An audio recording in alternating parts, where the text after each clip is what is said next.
Hello guys, welcome back to our YouTube channel. అందరు ఎలా ఉన్నారు? నేను చాలా బాగున్నాను. మీ అందరి కోసం మరొక మంచి వీడియోతో నేను మీ ముందరికి వచ్చాను. ఇవాళ రవ కీసర ఎలా తయారు చేయాలో చూద్దాము. దానికి కావాల్సిన ఇంగ్రీడియంట్స్ ఏంటో కూడా చూద్దాం. చలో వీడియోలోకి వెళ్తాం.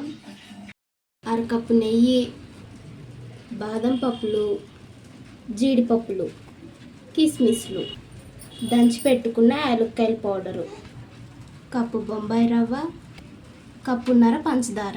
తయారీ విధానం చూద్దాం పదండి. కళాయి పెట్టుకుందాం. ఇప్పుడు ఇందులో అరకప్పు నెయ్యి పోసుకోవాలి ఫస్ట్. తర్వాత నెయ్యి హీట్ ఎక్కాక మనం ఇందులో జీడిపప్పులు, బాదం పప్పులు వేయించుకోవాలి. లైట్ గోల్డిష్ కలర్లోకి వచ్చేదాకా లో ఫ్లేమ్లో పెట్టి వేయించుకోండి. హై ఫ్లేమ్లో పెడితే మాత్రం మాడిపోతాయి.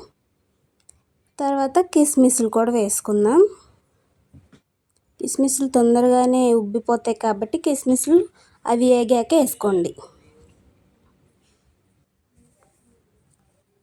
చూసారు కదా, కిస్మిస్లు కూడా వేగినాయి. వీటిని ఇప్పుడు బౌల్లో తీసుకుందాము. జాగ్రత్తగా తీసుకోండి. వీటిని ఒక బౌల్లో తీసుకున్నాము. ఇప్పుడు అదే ప్యాన్లో మనం ముందుగా చూపించుకున్న కప్పు బొంబాయి రవ్వ ఇందులో పోసుకొని ఎంపుకోవాలన్నమాట. వీడియోలో చూపిస్తున్న విధంగా చేయండి. ఆ రవ్వ అనేది నెయ్యిలో బాగా కలిసిపోవాలి. ఈలోగా నీళ్ళు కాగబెడదాం. 1 కప్పు బొంబాయి రవ్వకి 4 కప్పులు నీళ్ళు అయితే తీసుకున్నాము. దాంట్లో 1 స్పూన్ ఫుడ్ కలర్ అయితే యాడ్ చేసుకున్నాము. ఫుడ్ కలర్ ఆప్షనబుల్ అనమాట. ఇప్పుడు ఈ నీళ్ళు మరిగేదాకా ఉంచాలి. నీళ్ళు అయితే మరిగినాయి. ఇప్పుడు ఆ రవ్వలో పోసుకుందాం. రవ్వ కూడా వేగిందనమాట. చిన్నగా పోసుకుంటూ కలపండి, లేకపోతే ఉండలుగా వచ్చేసిద్ది. వీడియోలో చూపిస్తున్న విధంగా కలుపుకోండి. కొన్ని పోస్తూ తిప్పండి. జాగ్రత్తగా తిప్పుకోండి. ఇదంతా లో ఫ్లేమ్లో ఉంచుకొని చేసుకోవాలన్నమాట. మనం హై ఫ్లేమ్లో అయితే పెట్టకూడదు. కొన్ని వాటర్ పోస్తూ తిప్పుకోండి చిన్నగా. ఇలా తిప్పుకుంటూ ఉండాలన్నమాట రవ్వ దగ్గరికి వచ్చేదాకా. ఈ లోపల యాలక్కాయల పౌడర్ వేద్దాం. స్మెల్ అయితే చాలా బాగా వస్తుంది. ఇప్పుడు పంచదార వేసుకుందాం. కప్పున్నర పంచదార తీసుకోవాలన్నమాట. కప్పు బొంబాయి రవ్వకి కప్పున్నర పంచదార వేసుకోవాలి. స్వీట్ ఎక్కువ తినేవాళ్ళు ఇంకా 2 స్పూన్స్ ఎక్కువ వేసుకోవచ్చు అనమాట. అవసరమైతే బెల్లం కూడా వేసుకోవచ్చు పంచదార బదులు. బెల్లం తినేవాళ్ళు బెల్లం, పంచదార తినేవాళ్ళు పంచదార. కప్పున్నర పంచదార అయితే వేసుకున్నాం మనం.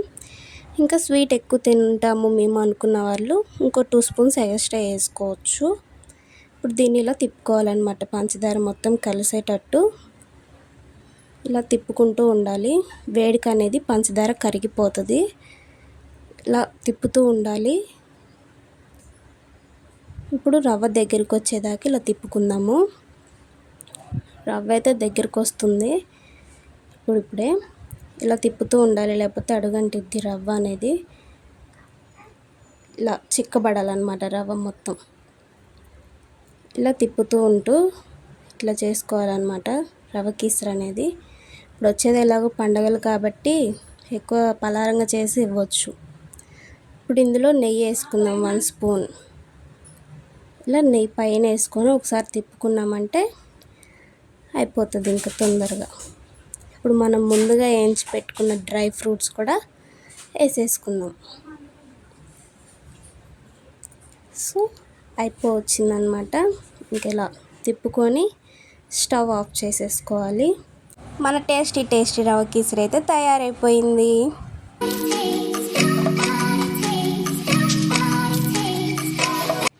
టేస్టీ రవ కీసరి తయారైపోయింది. మన ఇంట్లో చిన్న ఫంక్షన్స్ ఏ ఉన్నా సరే సింపుల్గా తొందరగా తయారైపోయి రవ కీసర అనమాట. మీ ఇంట్లో కూడా ఏదైనా చిన్న ఫంక్షన్ ఉంటే తప్పకుండా ట్రై చేయండి, చాలా బాగుంటుంది. ఈ వీడియో మీకు నచ్చితే లైక్ చేయండి, షేర్ చేయండి, సబ్స్క్రైబ్ చేయండి. Bye bye.